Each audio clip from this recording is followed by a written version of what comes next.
नमस्कार श्रोते, आज नवरात्राची 9वी माळ. या दिवशी सिद्धरात्री या रूपाची आराधना करतात.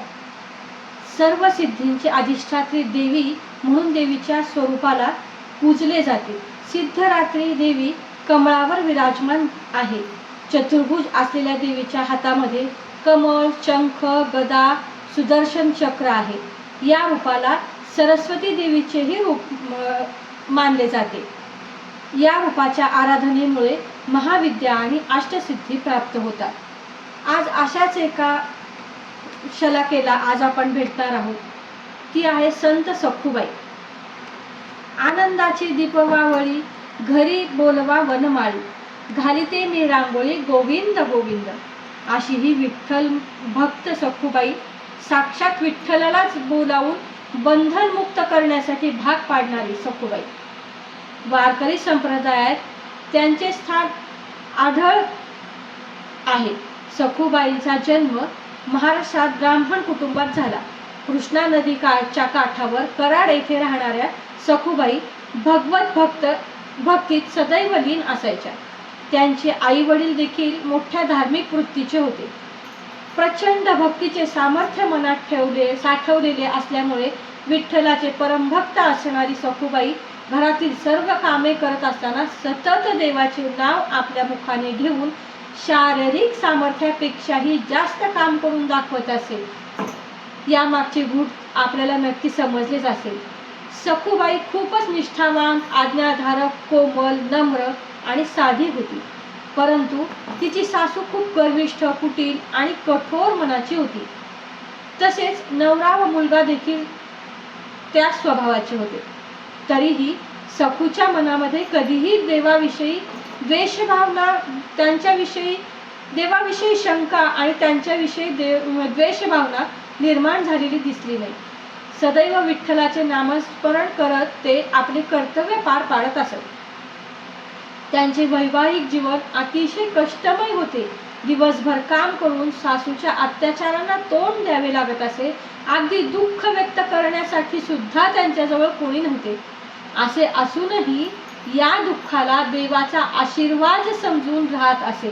उलट सखू परमेश्वरापाशी नेहमी आभार व्यक्त करत असे की हे असे कुटुंब मला मिळाले म्हणून मी विठ्ठला तुझी भक्ती करू शकते, अन्यथा मी सखू विलासाच्या प्रमाणात अडकले गेले असते. असाच त्यांचा भाव आपल्याला दिसून येतो. एक दिवस असे शेजारणीने विचारले की तुझ्या सुखदुःखांची चौकशी करणारे कोणी नाही का, की जो तुझा आधार असेल. तेव्हा सखू काय सांगते ऐका. माझे माहेर पंढरपुरी आहे.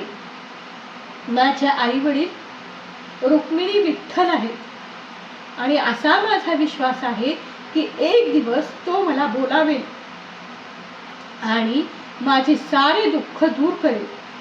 एवढा प्रचंड विश्वास तिचा त्या विठ्ठलाच्या चरणावर होता. सखू एकदा कृष्णाकाठी पाणी भरण्यासाठी गेली असताना तिला पंढरीकडे निघालेली दिंडी दिसली. विठ्ठल दर्शनाच्या ओढीने दिंडीत सहभागी झाली. ही बातमी घरी कळताच पतीने तिला मारहाण करत घरी आणले आणि घरात खुंटीला बांधून ठेवले.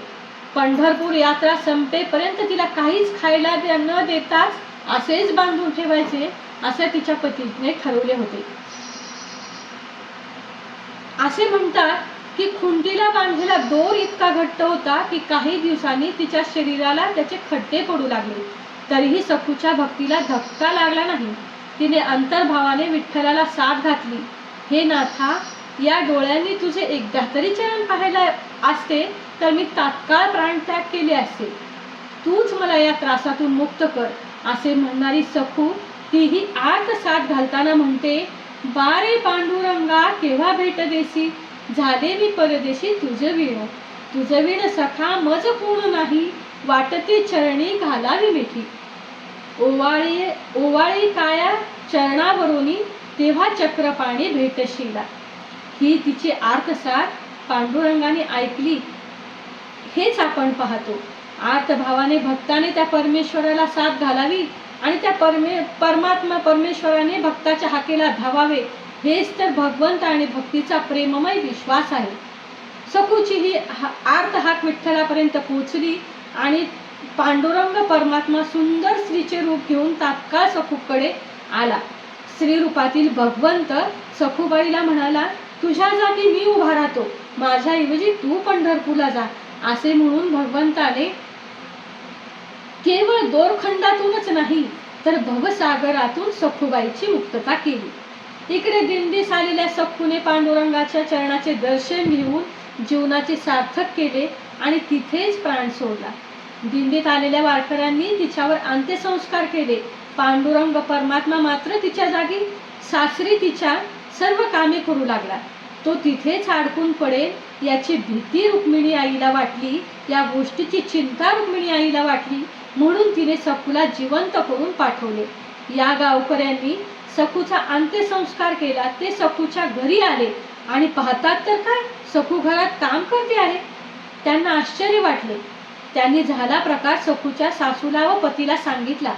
सखूला याबद्दल विचारल्यावर तिनेही झाला प्रकार कथन केला. पतीला आणि सासूला पश्चाताप झाला.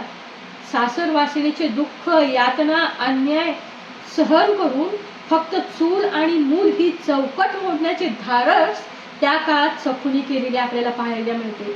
सखूचा त्रास, यातना, भक्ती समजून घेणारा तो विठुराया तिच्यावर प्रसन्न झाला. कराड येथे कोयनेच्या पवित्र संगमावर सखूने जिवंतपणे समाधी घेतली.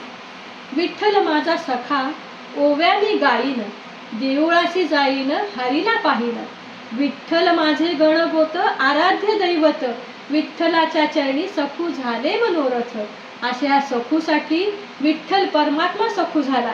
भक्त आणि परमेश्वराचे एवढे सुंदर नाते यापेक्षा वेगळे कुठे पाहायला मिळणार.